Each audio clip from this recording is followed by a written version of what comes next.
Right, hello, welcome to an FPL discussion podcast, a new YouTube duo, Ollie and Jack, FPL discussion and Captain FPL. And today we are both avid FPL fans, and we've been playing. I mean, Ollie, how long have you been playing the game for now? I think 5 seasons. I think 5 seasons. maybe six. So you're going into your sixth or seventh season, whereas I'm going into my eighth season. So we've gone through the trade. We know exactly what's going on with it. And pretty much, yeah, we're just going to be discussing everything that's FPL.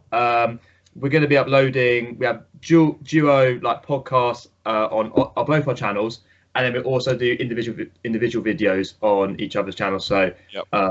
anything that is of the interest of us, and we're just going to talk about it. So if you're interested, subscribe to both Captain FPL and FPL discussions. Follow us Instagram. Ollie has Instagram. Yeah. Twitter as well. Both on Twitter. Yeah. Your Twitter is Captain FPL, isn't it? Yeah, Captain FPL. Yeah. Nice. My both Instagram and Twitter are under FPL discussion, same as the YouTube. So Ollie, take us through what we're going to be talking about today. So first, we're just gonna quickly look at last season. Well, not I mean very quickly the ranks that we both got. I ended on 2,299 points, which got me a rank of 60,035. Pretty happy with that as around the top 1%. And if you have come from my Instagram, as you may know, I have a little Instagram account where I basically do the team with the followers. Got about 1,000 now, so going strong. I did actually forget to do the last 3 weeks, so we dropped a bit. We got 2,269 points, got to the top 100k at 98,000, and I'm going to be doing that again this year, and hopefully getting higher up. Very good. Whereas myself, I had an absolutely torrid time last season. Bearing in mind the 2017-18 season, I finished on 2,229 points, which was around 75k in rank. I thought, right, this season, let's get below that. Last season, I finished on 2,160 points, which finished about 450k. It was not good. Well, I remember you doing well for about half the season, and then you just put. Anyway, going to keep it quick for the first one, or a fairly quick podcast. We're going to start off with the fixtures. The fixtures did come out a while ago, so maybe we're a bit late to this, but we're going to start off. I'm going to split this into three things. We've got the sort of overall sort of attacking teams, defensive. We'll start with, what should we start with? What do you want to go for? Attack or defense? Let's go for attack, attack. I've got 5 teams here that I thought we can mention. We're going to start with Liverpool. Oh, yeah. Of course, who probably have one of the best starts. Their first 5 fixtures are Norwich at home, which could be a bloodbath. Southampton away, which not easy, but you'd expect goals. Arsenal at home, Burnley away, Newcastle at home. Now, for me, as we'll see later, I've got Salah, and I think you have to have Salah or Mane. I'm never keen on Firmino. The only worry I have is the African Cup of Nations.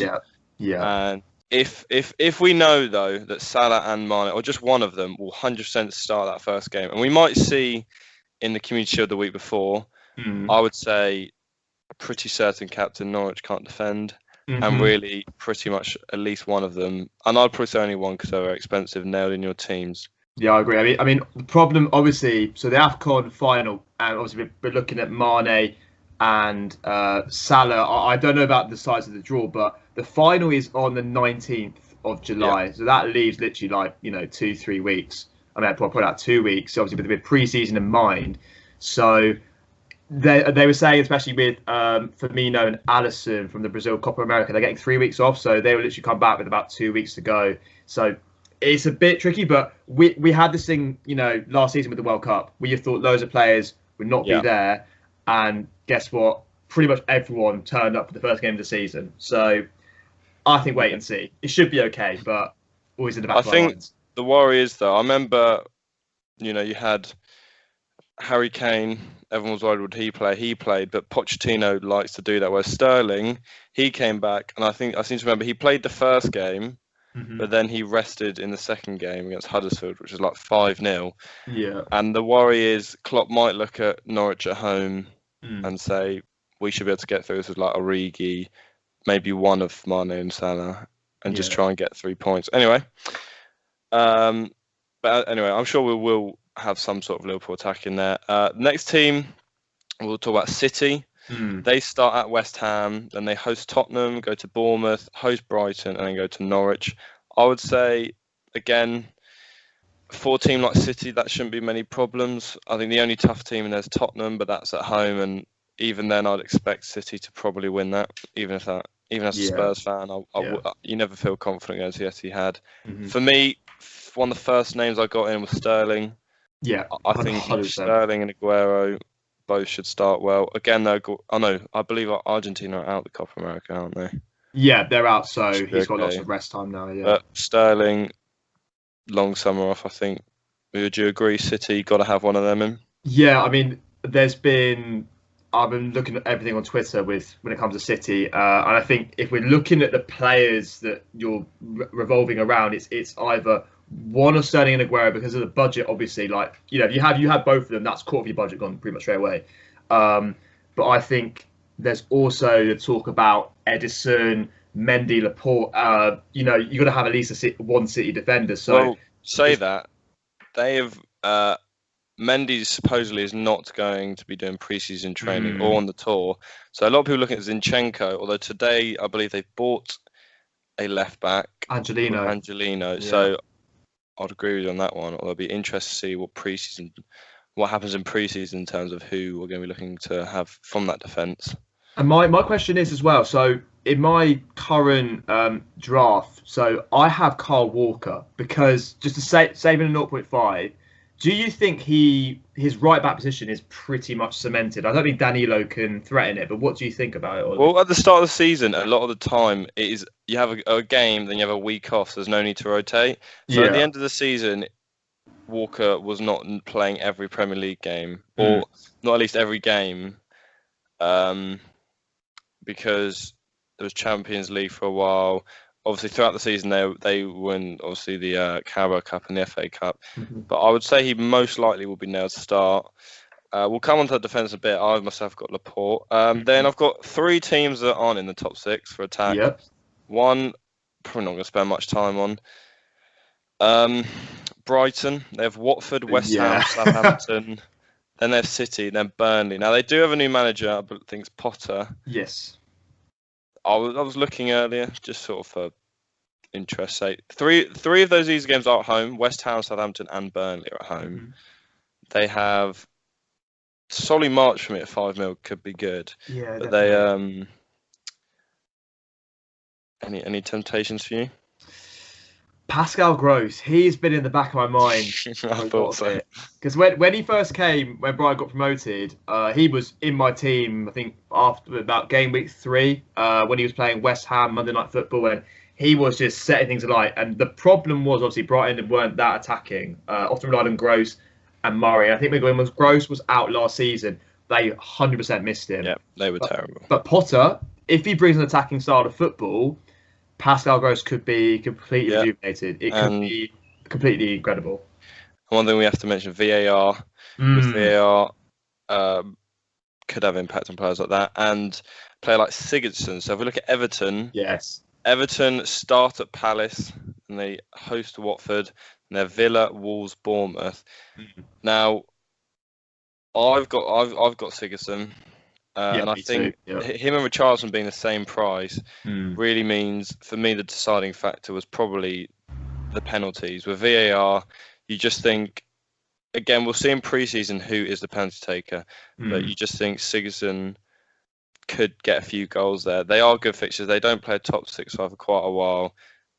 And I think you'd be pretty confident in having one of their attackers. Yeah, I think also I've been reading some things as well. Sigurdsson, obviously, his penalty success rate last season wasn't brilliant. Like, it started quite well, but towards the end of it, he wasn't putting away with conviction as we all know he can. So there's been lots of Everton fans saying that Luka Dean might become the penalty taker if Sigurdsson continues his trend. I mean, Luka Dean at 6 million in our defence is a very attacking left back, full of assists, goals, set pieces, free kick. He could be one of the most complete defenders for the season. And I haven't got him in the moment because I can't afford him. Yeah. But I think Seamus Coleman, obviously he's been back, battling injuries. But I think those two for Everton, we always think Everton are going to start the season as a contending for the top 6, and they haven't shown consistency. But I think if they buy well, they get like a very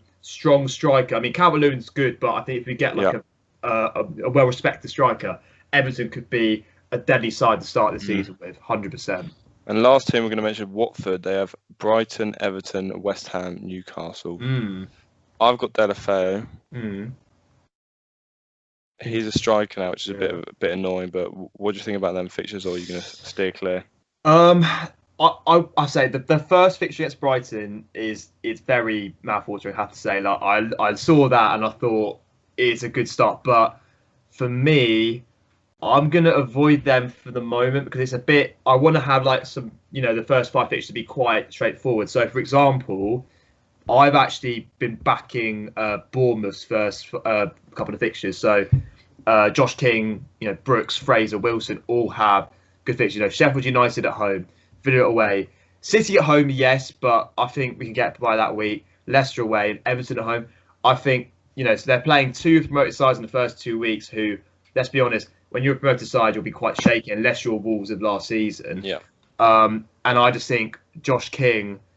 I know there was a big bandwagon last season and he did not live up to it, but with VAR, his potential at 6.5 million could be incredible. So I'm gonna stay clear of Watford for the moment and go with Bournemouth because I think Bournemouth, Eddie Howe, very exciting attacking football. But hey, that's me. What do you think about Bournemouth and the prices as well this season? Obviously, there've been price rises.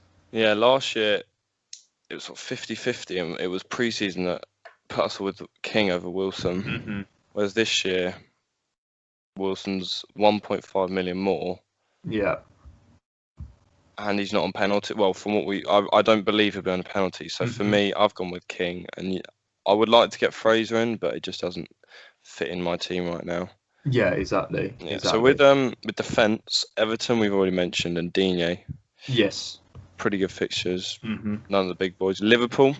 Yeah, of course. Van Dijk, Robertson, Trent. The only thing I would have is if you're going to hit. Okay, but it's a big question. Do you go Robertson or Trent, or do you go both? I don't know. I would go Robertson simply because there's not really a left back in their team that's gonna get a spot. Whereas I think Trent, the start he'll be fine, but I think when it comes to closer Champions League and domestic competitions, I could see Joe Gomez moving to right back sometimes because Trent will probably be saved for the Champions League because he's obviously a brilliant player.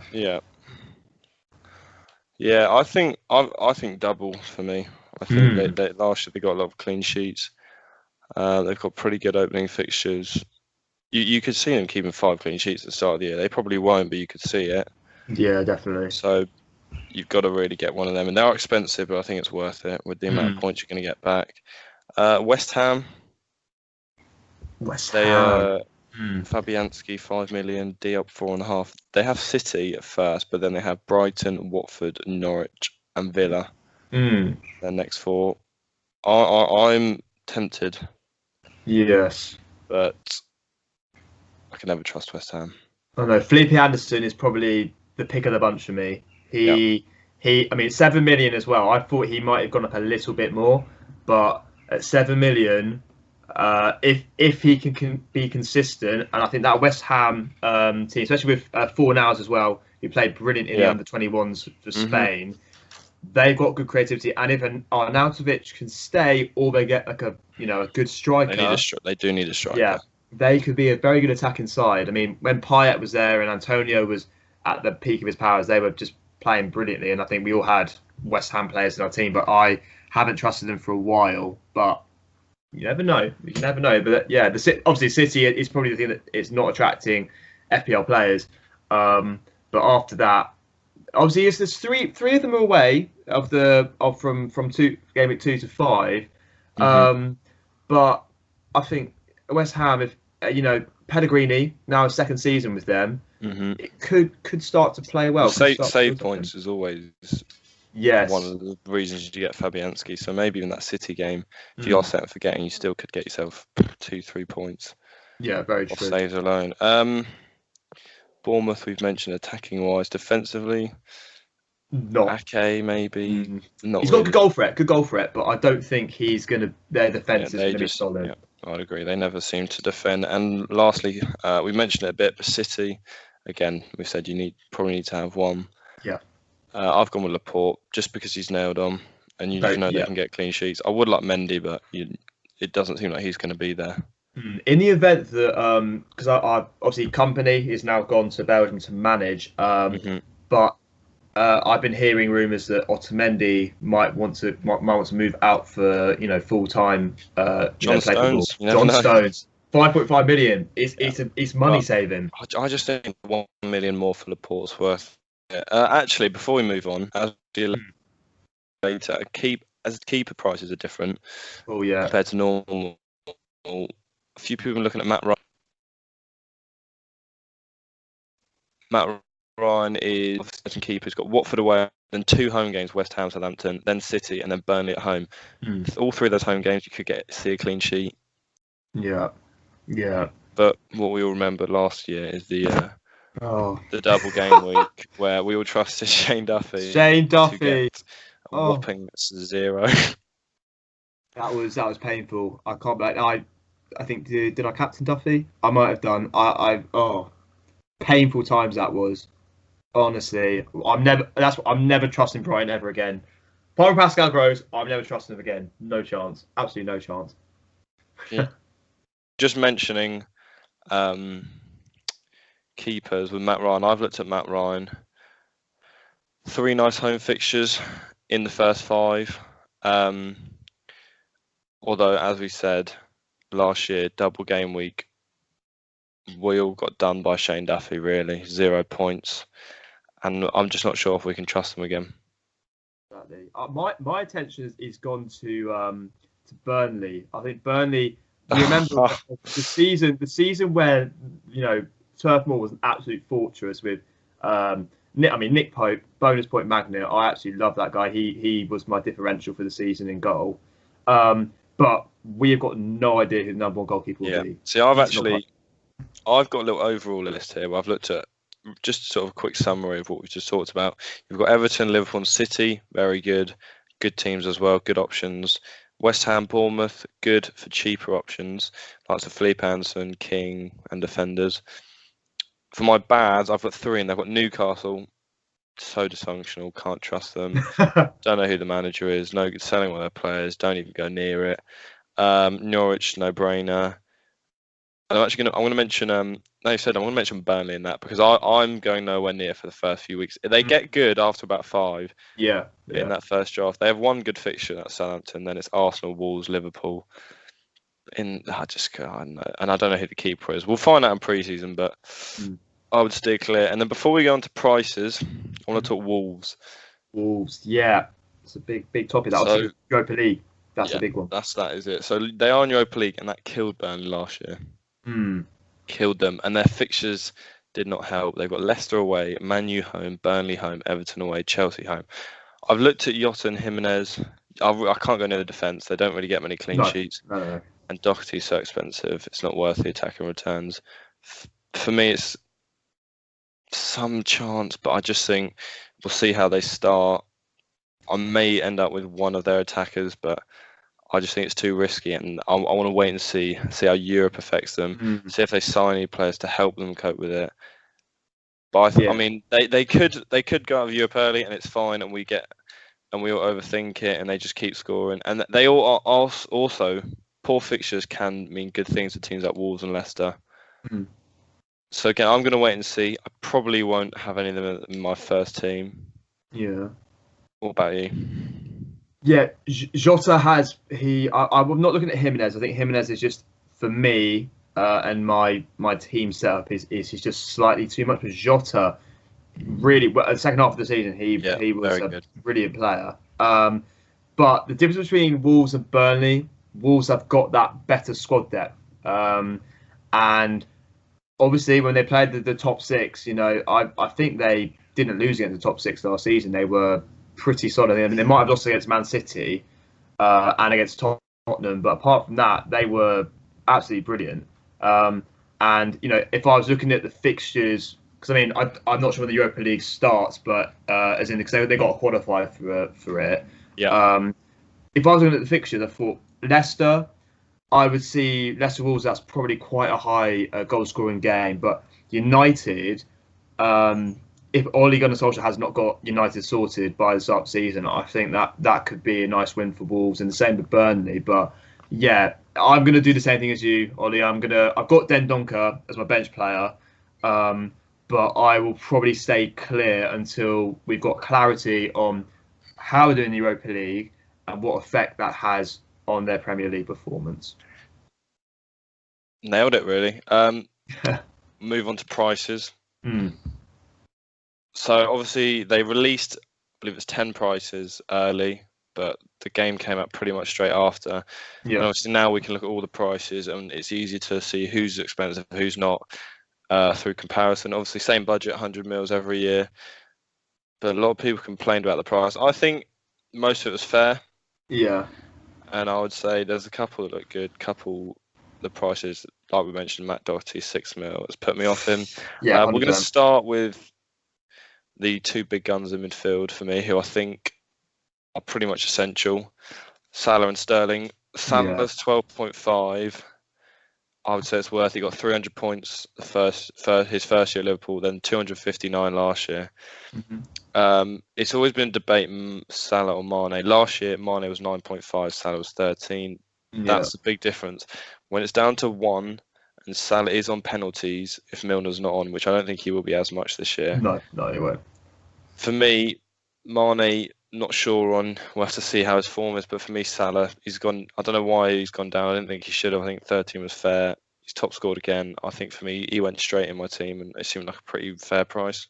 Yeah, definitely. I think, I think the setup this year is to build around Salah and Sterling because they are, exactly like you said, they are just essential players. I think Sterling, well, they're both fixture proof. I think they can score against absolutely anyone.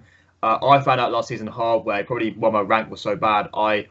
After about like game week 2 or 3, I ditched Salah, and that's a big regret of mine because he just suddenly just kept scoring. Also the hat trick against Bournemouth, and I rued that absolutely. And I think if you don't go with him, you're playing a risky game. I think at least go with him until maybe fixtures get worse, or I say around game week 9, game week 10 is sort of that. There's a little build up, but I'd say throughout the whole season, there's not. I mean, if we look from game week 13 until game week 21, I mean that is a lot of green and a little bit of hard games against some of the sides just outside the top 6. But I think you might be able to keep him for the whole season if he stays injury free.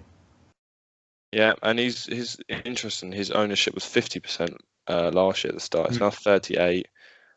Obviously, a lot more players will join, so it might go up. Yeah. But I'd agree with you on that one. Sterling, I'll say you can say the same thing. Fixture proof, but they also have good fixtures, and I think he's worth the 12 mil. Yeah.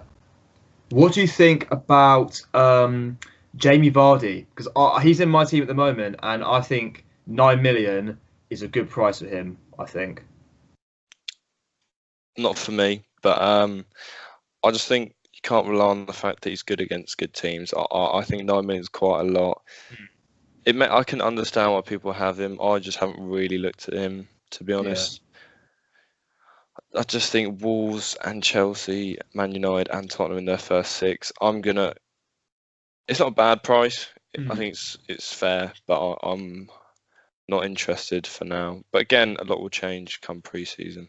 Exactly, yeah. Yeah, next player, bit of an interesting one. Staying with City is Bernardo Silva. A lot of people look at him as a cheap win, 8 million. Yeah. Tempting? I was very sceptical when he started last season with that, the big, I think 13 points he got against Arsenal. Purely because, although he's a very versatile player, he tended to be like the assister of the assist. He never really got in the points. So, okay, last season he got 7 goals, 8 assists.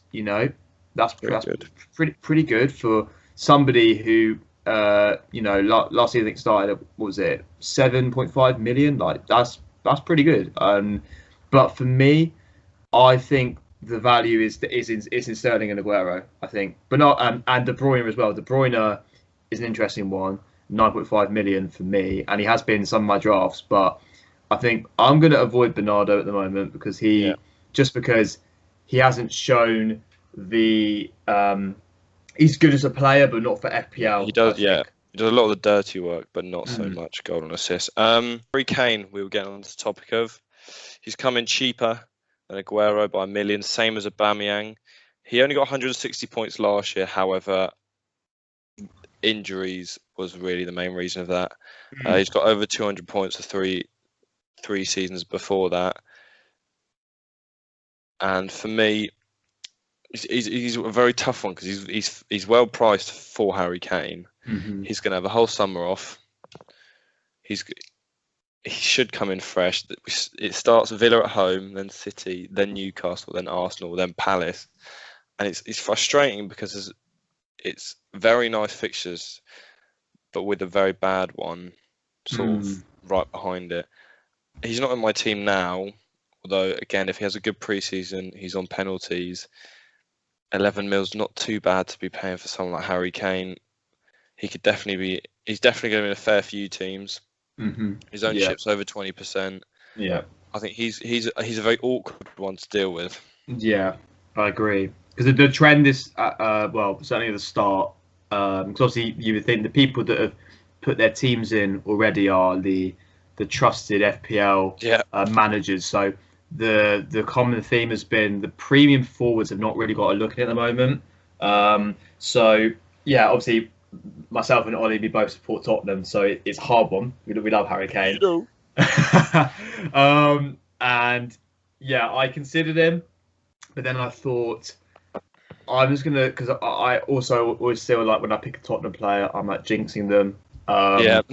So I'm gonna probably leave it for a while, and also just see because last season we saw that he was playing quite deep. Lucas Moura and Son tended to play a bit more forward than he did. Kane still got the points, but the stats weren't pointing in the direction we would have wanted as FPL managers for a very attacking striker. I mean, what Spurs did, and this is where being a Spurs fan helps now with Harry Kane, is we play in a diamond a lot of the time where Son and Kane or Lucas and Kane are up front. Yeah, and I think that means he likes to drop in and get the others going. I've just got a feeling though. Maybe it's me and my bias, but I've just got a feeling this is going to be a big one for Harry Kane. We are going to get onto Liverpool defence. Just a quick, we mentioned it.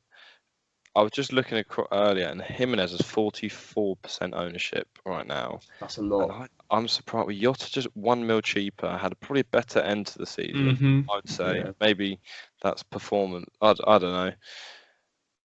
But with the fixture, I'm surprised by that. I thought 7.5 mil was the fair price, but I'm not going to go near him. I would maybe go Jota until really just looking at the fixtures now, really game week 12, where they only have one top 6 team in about 6 or 7 weeks, I believe.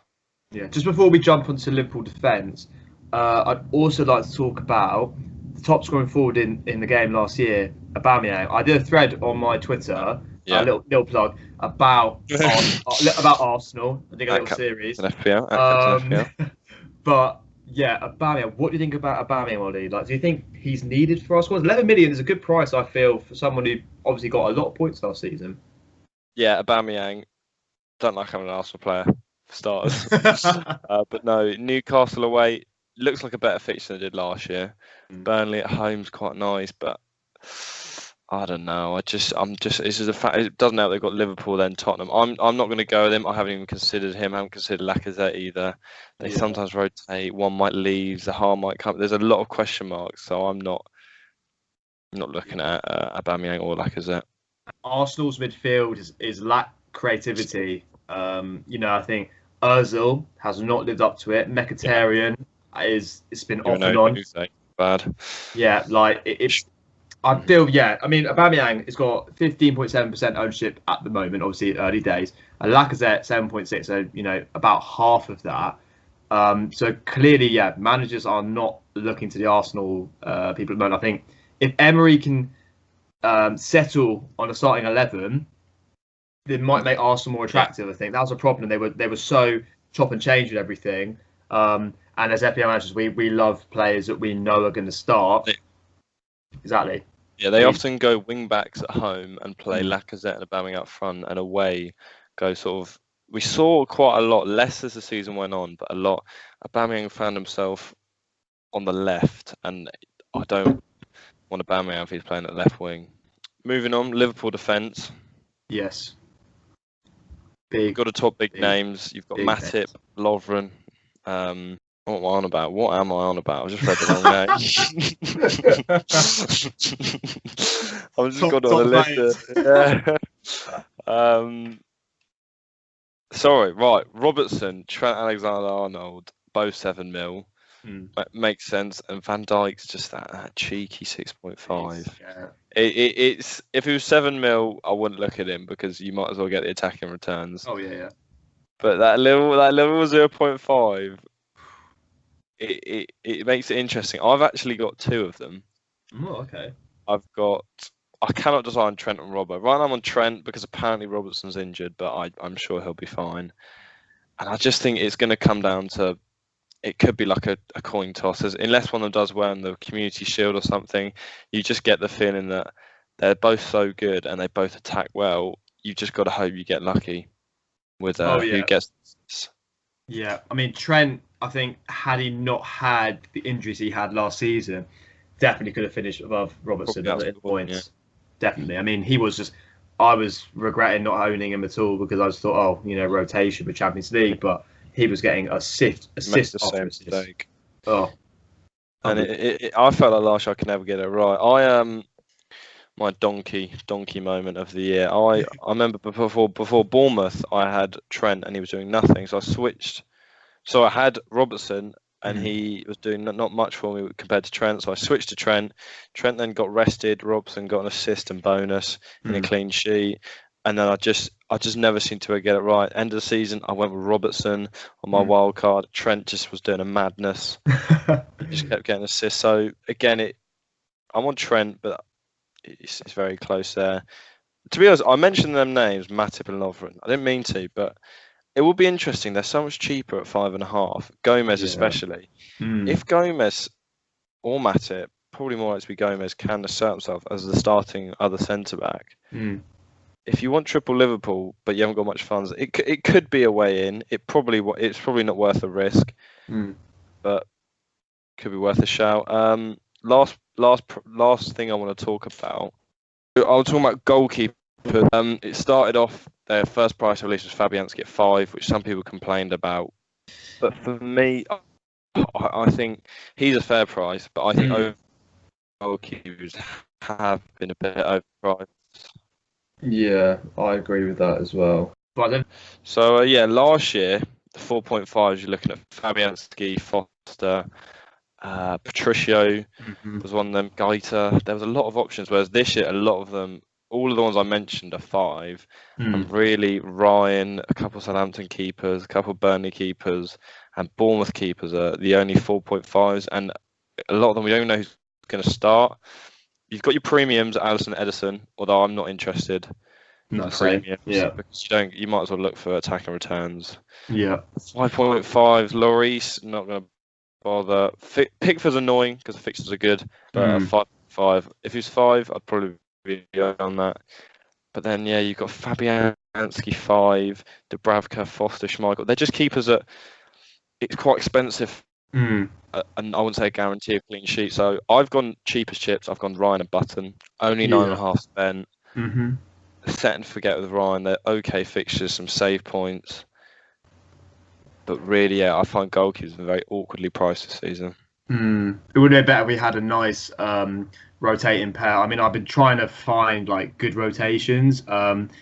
Southampton and Burnley, there's just nothing that I can find that works really well with rotating goalkeepers. I think last season we had some nice rotations that worked. Particularly with the likes of Patricio and obviously Fabianski, Foster, they worked. But this season, I mean, I've gone with Schmeichel and Button, but I'm still sort of playing around because I feel like if once I know what the Burnley starting goalkeeper is, they will likely go in and I can upgrade. So, for example, I know Coleman or Walker.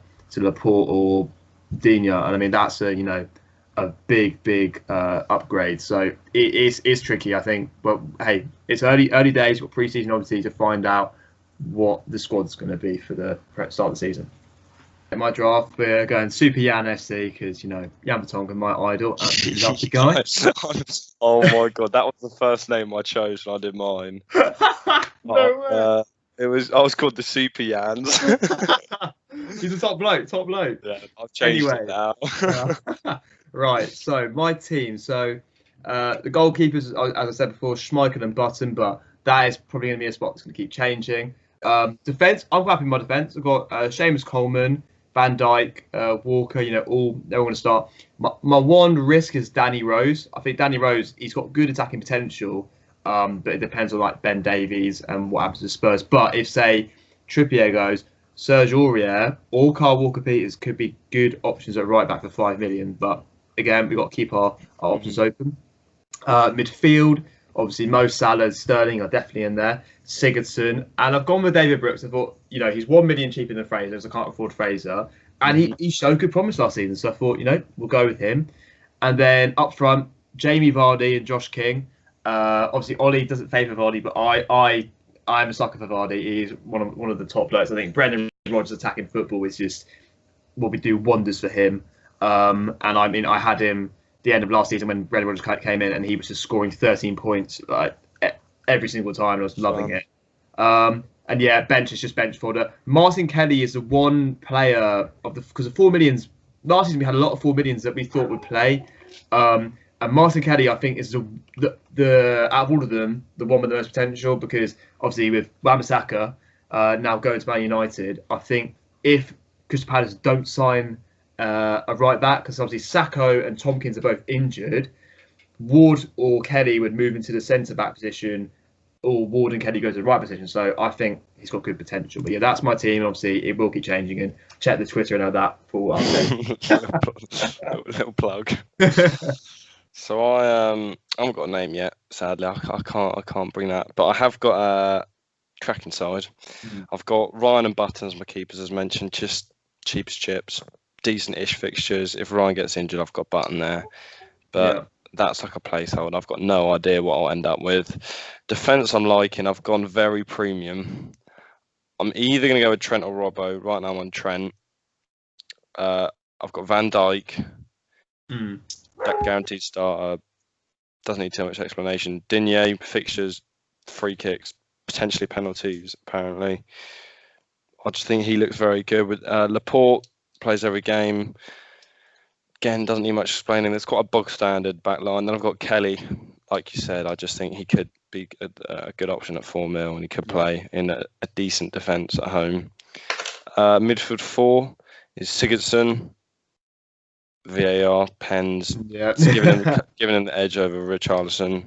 But I'm interested how he does pre-season because you have to be patient with him because he gives you inconsistent returns sometimes. I've got Salah and Sterling. Sort of well be my rotating captains and premiums. I've got Zaha priced at 7 mil as a midfielder. What do you think if he goes to Arsenal? Like that's I wouldn't go with him because of the rotation. You just never know. But Milivojevic, same price, penalties. I think I'm gonna go with Zaha really because he can do other things. Yeah, exactly. Might play up front. I mean, I'm not sold on him because again we don't know what his future is. But if we know he's going to start and he looks good in pre-season, I think he looks pretty good as a midfielder. Yeah, I like the look of Perez now after his move. Yes, I'm sitting on Zaha, and then I've got Dendoncker. Looks like he'll get you 2-3 points a game and sit on the bench. And then my front line is redonkulously cheap. It's about 17 mil or something.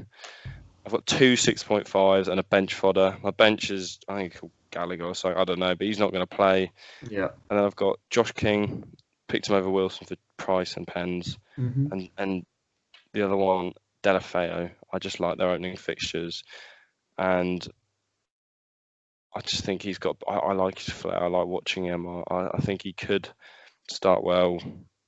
Yeah, he's an explosive. Yeah, explosive player as well, isn't he? Definitely. I like to have one player on the bench who's gonna potentially do so. I just think Kelly and Dendoncker are the only two playing, and realistically, are they ever going to get you more than 2?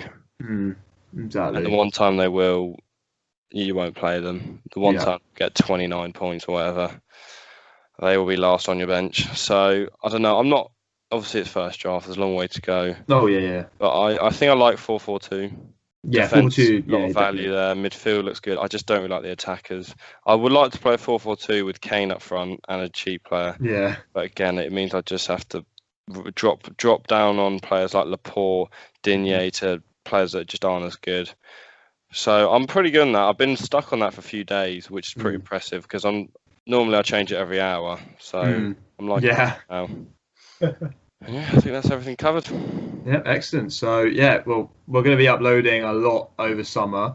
With obviously both on our individual channels and on this channel, we'll do like a big podcast of anything that comes up. Obviously, we've got transfer news, potential value players. So just keep posted, subscribe to the boys. And we'll catch you very soon.